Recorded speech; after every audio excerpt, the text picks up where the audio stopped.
அகிலம் நியூஸ் நேயர்களுக்கு வணக்கம். இன்றைய மதிய நேர பிரதான செய்திகள். முதலில் தலைப்பு செய்திகள். 13வது திருத்த சட்டம் குறித்து இந்தியாவுடன் பேசும் தேவை வரவில்லை, அடூர் அரசின் அறிவிப்பு. அரசு பொறிமுறையில் மாற்றத்தை ஏற்படுத்த தயாராகும் ஜனாதிபதி அடூர். ஹட்டனில் பாரிய விபத்து, 3 மரணம், 50க்கும் மேற்பட்டோர் படுகாயம். ஜனாதிபதி அடூர்குமாரவை படுகொலை செய்ய முயற்சி. மேல் மாகாணத்தில் விசேட பாதுகாப்பு ஏற்பாடுகள். விவசாயிகளுக்கு பாதிப்பு ஏற்படாதவாறு அரிசி இறக்குமதி, அமைச்சர் அறிவிப்பு. மிரிகானாவுக்கு அழைத்து செல்லப்படவுள்ள மியன்மார் அகதிகள். துப்பாக்கிச் சூட்டில் கணவன் பலி, மனைவி படுகாயம், தொடரும் விசாரணை. நாட்டின் பல பகுதிகளில் இன்றும் மழை. யாழ்ப்பாணத்துக்கு வந்தடைந்த இந்தியாவில் சிறைப்பிடிக்கப்பட்ட கடத்தொழிலாளர்கள் தொடர்பான விரிவான செய்திகள்.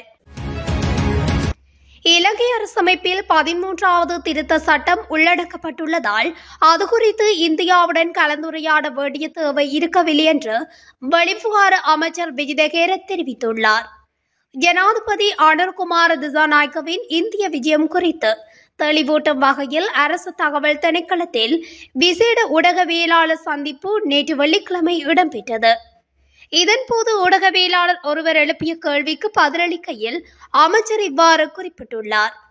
எமது நாட்டின் அரசமைப்பில் 13வது திருத்த சட்டம் உள்ளடக்கப்பட்டுள்ளது. ஆதலால் அது பற்றி இந்தியாவுடன் கலந்துரையாட வேண்டிய தேவை இருக்கவில்லை. அரசமைப்பின் பிரகாரம் செயற்பட வேண்டிய கடப்பாடு அரசுக்கு உண்டு. அதன் அடிப்படையில் அடுத்த வருட முற்பகுதியில் உள்ளூராட்சி சபை தேர்தலை நடத்த எதிர்பார்த்துள்ளோம். ஏற்கனவே கோரப்பட்ட வேட்பு மனுக்கள் அல்லாமல் புதியவர்களுக்கு வாய்ப்பளிப்பது தொடர்பில் நாடாளுமன்ற அனுமதி பெறப்பட வேண்டும். எதிர்வரும் ஜனவரி மாதம் அதற்கான ஏற்பாடுகள் மேற்கொள்ளப்பட்டு உள்ளூராட்சி சபை தேர்தலை நடத்துவதற்கு நாம் தயாராக இருக்கின்றோம். மேலும் மாகாண சபை தேர்தலும் நடத்தப்படும். எல்லை நிர்ணயத்தில் ஏற்பட்டுள்ள சட்ட ரீதியான சிக்கல்களை நிவர்த்தி செய்ய வேண்டியுள்ளது. அது தொடர்பான சட்டத்தை நாடாளுமன்றத்தின் அனுமதியுடன் மீள்திருத்தம் செய்ய வேண்டியுள்ளது. அதன் பின்னர் மாகாண சபை தேர்தல் நடத்தப்படும். அரசமைப்பின் 13வது திருத்த சட்டம் தொடர்பில் இந்தியாவுடனான கூட்டு அறிக்கையில் தகவல் வெளியிடப்படவில்லை. ஏனென்றால் அவ்வாறு கலந்துரையாடுவதற்கான தேவை கிடையாது. அரசு என்ற வகையில் அரசமைப்பின் பிரகாரம் நாம் செயற்பாடுகளை முன்னெடுப்போம் என குறிப்பிட்டுள்ளார். நாட்டின் அரசு தேவையை முறையான அரசு பொறிமுறையாக மாற்றுவதில் சவால்கள் உள்ளதாக ஜனாதிபதி அனுர்குமார திசாநாயக்க தெரிவித்துள்ளார்.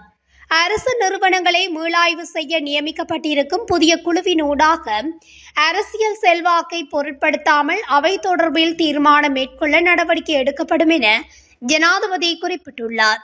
உள்நாட்டு அலுவல்கள் அமைச்சின் கேட்போர் நேற்று மாவட்ட செயலாளர் மாநாட்டில் கலந்து கொண்ட போது ஜனாதிபதி இதனை தெரிவித்துள்ளார். அரசு நிறுவனம் ஒன்றில் நியாயமான சேவையை பெற்றுக்கொள்ள முடியும் என்றும் மக்களுக்கு சிறிதும் நம்பிக்கையில்லை என்றும் அரசு என்ற வகையில் முழு கட்டமைப்பும் சரிவை கண்டுள்ளது எனவும் தெரிவித்துள்ளார். சரிவடைந்திருக்கும் கட்டமைப்பை மீள உருவாக்க நாம் தயாரா இல்லையா என்பது குறித்து எம்மை நாமே கேள்வி கேட்டுக்கொள்ள வேண்டும் என்றும் ஜனாதிபதி வலியுறுத்தினார். மக்கள் ஆணையின் எதிர்பார்ப்புகளுக்கு அரசியல் அதிகாரம் மட்டுமல்ல, அரசு சேவையும் பொறுப்பு கூற வேண்டும் என்பதையும் ஜனாதிபதி அனுர்குமார திசாநாயக்க குறிப்பிட்டுள்ளார். உலகில் ஏற்பட்டுள்ள மாற்றங்களை உள்வாங்கி அவற்றுக்கான இசைவான மாற்றங்களை செய்து கொண்டு தமது துறைக்கு தலைமைத்துவம் வழங்கி அதனை வெற்றியை நோக்கி வழிநடத்தும் கதிரைகள் வெற்றிடமாக காணப்படுவதாகவும் குறிப்பிட்டுள்ளார். நாட்டில் தற்போதுள்ள அரசு நிறுவனங்களை மீளாய்வு செய்வதற்கான புதிய குழு ஒன்று நியமிக்கப்பட்டுள்ளதாகவும் அரசியல் செல்வாக்குகளை பொருட்படுத்தாமல் அவை தொடர்பிலான தீர்மானங்கள் எடுக்கப்படும் எனவும் ஜனாதிபதி அனுர்குமார திசாநாயக்க மேலும் குறிப்பிட்டுள்ளார். ஹட்டன் கண்டி பிரதான வீதியில் இன்று இடம்பெற்ற விபத்தில் 3 உயிரிழந்துள்ளனர். மேலும் 30க்கும் அதிகமானவர்கள் படுகாயமடைந்து வைத்தியசாலையில் அனுமதிக்கப்பட்டுள்ளதாக தெரிவிக்கப்படுகின்றது. படுகாயமடைந்தவர்கள் டிக்கோயா கிளங்கன் வைத்தியசாலையில் அனுமதிக்கப்பட்டுள்ளனர். ஹட்டன் கண்டி பிரதான வீதியின் மல்லியப்பு சந்தி பகுதியில் குறித்த விபத்து இடம்பெற்றுள்ளது. ஹட்டனில் இருந்து கண்டி நோக்கி பயணித்த குறித்த தனியார் பேருந்து பாதையை விட்டு விலகி சுமார் 20 அடி பள்ளத்தில் பாய்ந்து விபத்துக்குள்ளாகியுள்ளது. விபத்தில் 5 வயது மதிக்கத்தக்க சிறுவனொருவனும் வயோதிபர்கள் 2 என மொத்தமாக 3 உயிரிழந்திருப்பதாக வைத்தியசாலை வட்டாரங்கள் தெரிவித்துள்ளன. விபத்தில் பேருந்து சாரதி உட்பட 30க்கும் மேற்பட்டோர் காயமடைந்த நிலையில் டிக்கோயா கிளங்கன் வைத்தியசாலையில் சிகிச்சை பெற்று வருகின்றனர். இதில் சிலர் கண்டி மற்றும் நாவலப்பட்டி வைத்தியசாலைக்கு மேலதிக சிகிச்சைக்காக மாற்றப்பட்டுள்ளனர். விபத்தில் காயமடைந்தவர்களின் சிலரின் நிலைமை கவலைக்கிடமாக இருப்பதாகவும் வைத்தியசாலை வட்டாரங்கள் மேலும் தெரிவிக்கின்றன. பேருந்தின் சாரதியின் கவனயின்மை காரணமாகவே இந்த விபத்து நேர்ந்ததாக நேரடி விசாரணைகளின் போது தெரிய வந்துள்ளது. இலங்கையில் இடம்பெற்ற கடந்த ஜனாதிபதி தேர்தலுக்கு ஒரு நாள் முன்னதாக ஜனாதிபதி அனுரகுமார திசாநாயக்கவை படுகொலை செய்ய முயற்சித்தமை தொடர்பில் குற்றப்புலனாய்வு பிரிவினர் விசாரணைகளை மேற்கொண்டு வருவதாக நீதிமன்றில் தெரிவிக்கப்பட்டுள்ளது. இரகசிய போலீஸ் விசேட புலனாய்வு பிரிவினர் நீதிமன்றத்தில் உண்மைகளை அறிக்கை செய்துள்ளனர். சம்பவம் தொடர்பில் கண்டியிலுள்ள முன்னாள் போலீஸ் அதிகாரி ஒருவர் வழங்கிய தகவலின் அடிப்படையில் விசாரணைகள் மேற்கொள்ளப்பட்டு வருவதாக கூறப்படுகின்றது. குறித்த போலீஸ் உத்தியோகத்தரிடம் வாக்குமூலம் பெற்றுள்ளதாகவும் குற்றப்புலனாய்வு பிரிவினர் நீதிமன்றத்தில் அறிவித்துள்ளனர். எதிர்வரும் பண்டிகை காலத்தை முன்னிட்டு மேல் மாகாணத்தில் விசேட பாதுகாப்பு ஏற்பாடுகள் மேற்கொள்ளப்பட்டுள்ளதாக போலீஸ் ஊடக பேச்சாளர் தெரிவித்துள்ளார். அதன் பிரகாரம் மேல் மாகாணத்தின் பாதுகாப்புக்காக 6500 போலீசார் விசேட பாதுகாப்பு கடமைகளில் ஈடுபடுத்தப்பட உள்ளனர். அதற்கு மேலதிகமாக பண்டிகை காலத்தை முன்னிட்டு நாடு முழுவதும் 40,000 போலீசார் விசேட கடமைகளில் ஈடுபடுத்தப்பட உள்ளனர். இவர்களில் புலனாய்வு உத்தியோகத்தர்களும் உள்ளடங்குவதாக தெரிவிக்கப்பட்டுள்ளது. பண்டிகை காலத்தில் எந்தவொரு அசம்பாவிதமும் நடக்காத வகையில் பொதுமக்களுக்கு பாதுகாப்பு வழங்குவது இதன் நோக்கமாகும். உள்நாட்டு விவசாயிகளுக்கு எவ்வித பாதிப்புகளும் ஏற்படாதவாறு அரிசி இறக்குமதி மேற்கொள்ளப்படுகின்றதாக தகவல் வெளியாகியுள்ளது. இந்த விடயத்தினை அமைச்சரவை பேச்சாளரும் சுகாதார மற்றும் வெகுஜன ஊடகத்துறை அமைச்சர் வைத்தியர் நலிந்த ஜெதிச தெரிவித்துள்ளார். அரிசி இறக்குமதி தொடர்பாக ஊடகங்களுக்கு கருத்து தெரிவித்த போதே அவர் இவ்வாறு குறிப்பிட்டுள்ளார். இங்கு தொடர்ந்தும் கருத்து வெளியிட்ட அவர், இலங்கைக்கு தற்போது அரிசி 22,000 மெட்ரிக் டன் இறக்குமதி செய்யப்பட்டுள்ளது. அந்த அரிசியை பகிர்ந்தளிக்கும் நடவடிக்கை தற்போது இடம்பெற்று வருகின்றது. மேலும் 10,000 மெட்ரிக் டன் அரிசி கிடைக்கவுள்ளது. சந்தையின் தேவையை கருத்தில் கொண்டு அரிசி இறக்குமதி கட்டுப்பாடு தளர்த்தப்பட்டுள்ள காலப்பகுதியை நீடிப்பதற்கு அரசாங்கம் தயாராக இருக்கின்றது. உள்நாட்டு விவசாயிகளுக்கு எவ்வித பாதிப்புகளும் ஏற்படாதவாறு அரிசி இறக்குமதி மேற்கொள்ளப்படுகின்றது. இந்த செயற்பாடு சில கட்டுப்பாடுகளுடனே இடம்பெறுகின்றது என நலிந்த ஜெதிச சுட்டிக்காட்டினார். திருகோணமலைக்கு கொண்டுவரப்பட்ட மியான்மர் படகில் பயணித்த 11 பேரை விளக்கமறியலில் வைக்க நீதிமன்றம் உத்தரவிட்டுள்ளதுடன் ஏனையோரை இன்றைய தினம் மிரிகானா முகாமிற்கு கொண்டு செல்ல நடவடிக்கை மேற்கொள்ளப்பட்டு வருகின்றது. குறித்த படகில் பயணித்த 115 பயணிகளும் அஷ்ரப் துறைமுகத்தில் தரையிறக்கப்பட்டு குருதி மாதிரிகள் பெறப்பட்டு சுகாதார பரிசோதனைகளுக்கு உட்படுத்தப்பட்டனர். இவர்களில் கர்ப்பிணி தாய் உட்பட 39 ஆண்களும் 27 ஆண் பெண்களும் 49 சிறுவர்களும் அடங்குகின்றனர். இவர்களை நேற்று மாலை திருகோணமலை நீதிமன்ற நீதிபதி அர்ஜுன் அரியரட்னம் விஜயம் மேற்கொண்டு விசாரணைகள் மேற்கொண்டிருந்தார். மாலை 4:30 மணிக்கு பின்னர் அவர்கள் நீதிமன்றத்துக்கு அழைத்து செல்லப்பட்டு விசாரணைகள் மேற்கொள்ளப்பட்டன. இதன் பின்னர் படகை செலுத்தி வந்த குற்றச்சாட்டில் 11 பேர் விளக்கமறியலில் வைக்கப்பட்டுள்ளதுடன் ஏனையோர் ஜமாலியா முஸ்லிம் மகா வித்தியாலயத்தில் தங்க வைக்கப்பட்டுள்ளனர். இன்றைய தினம் இவர்கள் மிரிகானா எனும் இடத்துக்கு அழைத்து செல்லப்பட உள்ளதாகவும் தெரிய வருகின்றது. இவர்களுக்கு தேவையான உணவு உட்பட அத்தியாவசிய தேவைகளை மாவட்ட செயலகம், பிரதேச செயலகம் உட்பட அரசு திணைக்களங்களும் காவல்துறையினரும் தொண்டு நிறுவனங்களும் மேற்கொண்டு வருகின்றார்கள்.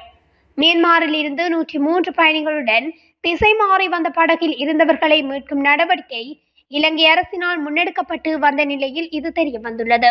அத்துடன் இன்று காலை திருகோணமலை துறைமுக அதிகார சபை இறங்குதுறைக்கு குறித்த படகானது உள்நாட்டு யுத்தம் காரணமாக 110 நபர்கள் 3 படகுகளில் தமது நாட்டில் இருந்து புறப்பட்டதாகவும் அதன்போது கடலில் ஏற்பட்ட சூறாவளி காரணமாக 2 படகுகள் விபத்துக்குள்ளானதாகவும் குறித்த அனர்த்தத்தில் சிறுவர்கள் உட்பட 6 நபர்கள் மரணமடைந்திருப்பதுடன் எஞ்சிய அனைவரும் குறித்த படகில் ஏறி உயிர் தப்பியதாகவும் இதன்போது தெரிவித்துள்ளார். இவர்களுக்கான ஆரம்ப நிலை சுகாதார வசதிகள் ஏற்படுத்தப்பட்டிருப்பதுடன் நீதித்துறையின் கட்டமைப்புகளுக்கு இணங்க அவர்களுக்கான முதற்கட்ட நடவடிக்கைகள் அனைத்தும் செய்யப்பட்டு வருவதாக பிரதியமைச்சர் அருண் கேமச்சந்திர இதன்போது தெரிவித்துள்ளார். காலியில் இடம்பெற்ற துப்பாக்கிச் சூட்டு சம்பவத்தில் காயமடைந்த நபர் ஒருவர் சிகிச்சை பலனின்றி உயிரிழந்துள்ளதாக காவல்துறையினர் தெரிவித்துள்ளனர். சம்பவத்தில் நேற்றைய தினம் 38 வயதுடைய பெத்தும் என்ற நபரே உயிரிழந்துள்ளார். துப்பாக்கிச் சூட்டு சம்பவத்தின் போது அவருடன் வந்த அவரது மனைவி படுகாயமடைந்து மருத்துவமனையில் அனுமதிக்கப்பட்டுள்ளதாக தெரிவிக்கப்படுகிறது. குறித்த தம்பதியினர் காலையில் இருந்து கொழும்பு நோக்கி பயணித்த போது இந்த சம்பவம் இடம்பெற்றுள்ளது. உயிரிழந்தவர் மோட்டார் சைக்கிளில் பயணித்த போது மற்றொரு மோட்டார் சைக்கிளில் வந்த இருவர் துப்பாக்கிச்சூடு நடத்தியுள்ளதாக காவல்துறையினர் தெரிவித்துள்ளனர். இந்த நிலையில் துப்பாக்கிச்சூடு நடத்தப்பட்டதற்கான காரணத்தை கண்டறிய காவல்துறையினர் மேலதிக விசாரணைகளை மேற்கொண்டு வருகின்றனர். நாட்டின் பல பகுதிகளில் இன்று மழை பெய்யக்கூடும் என வளிமண்டலவியல் திணைக்களம் எதிர்வு கூறியுள்ளது. மேல் சப்ரகமுவ மாகாணங்களிலும் காலி மாத்தறை மாவட்டங்களிலும் மழை பெய்யக்கூடும். கிழக்கு மத்திய ஊவா மாகாணங்களிலும் ஹம்பாந்தோட்டை பொலனறுவை மாவட்டத்திலும் பிற்பகல் வேளையில் மழை அல்லது இடியுடன் கூடிய மழை பெய்யக்கூடும் என எதிர்வு கூறப்பட்டுள்ளது. மழை பெய்யும் சந்தர்ப்பங்களில் குறித்த பகுதிகளில் பலத்த காற்றும் வீசக்கூடும் என வளிமண்டலவியல் திணைக்களம் எதிர்வு கூறியுள்ளது. அனலை தீவிலிருந்து கடத்தொழிலுக்கு சென்று இயந்திர கோளாறு காரணமாக இந்தியாவில் சிறைப்பிடிக்கப்பட்ட 3 கடத்தொழிலாளர்கள் நேற்றைய தினம் யாழ்ப்பாணத்தை வந்தடைந்தனர். இவர்களில் 2 யாழ்ப்பாணம் அனலை தீவை சேர்ந்தவர்களும் ஒருவர் மட்டக்களப்பு வந்தாறுமூலையைச் சேர்ந்தவராக உள்ளார். இவர்கள் கடந்த 7 மாதங்களுக்கு முன்னர் அனலை தீவு கடற்பரப்பில் கடந்த கடத்தொழிலில் ஈடுபட்டுக் கொண்டிருந்த வேளை இயந்திர பழுதின் காரணமாக இந்தியாவின் கரையோரத்தை சென்றடைந்தனர். இதன் பின்னர் இவர்களை சிறைப்பிடித்த இந்திய கடற்படையினர் சிறிது காலம் சென்னை புழல் சிறையிலும் அதற்கு பின்பு திருச்சி இடைத்தங்கல் முகாமிலும் தங்க வைத்திருந்தனர். அண்மையில் புதிய அரசாங்கம் பதவியேற்றதற்கு பின்னர் இந்திய பிரதமர் நரேந்திர மோடியுடனான உரையாடலிலும் புதிய கடத்தொழில் அமைச்சர் ராமலிங்கம் சந்திரசேகரின் முயற்சியினாலும் குறித்த 3 கடத்தொழிலாளர்களும் நேற்று விடுவிக்கப்பட்டனர்.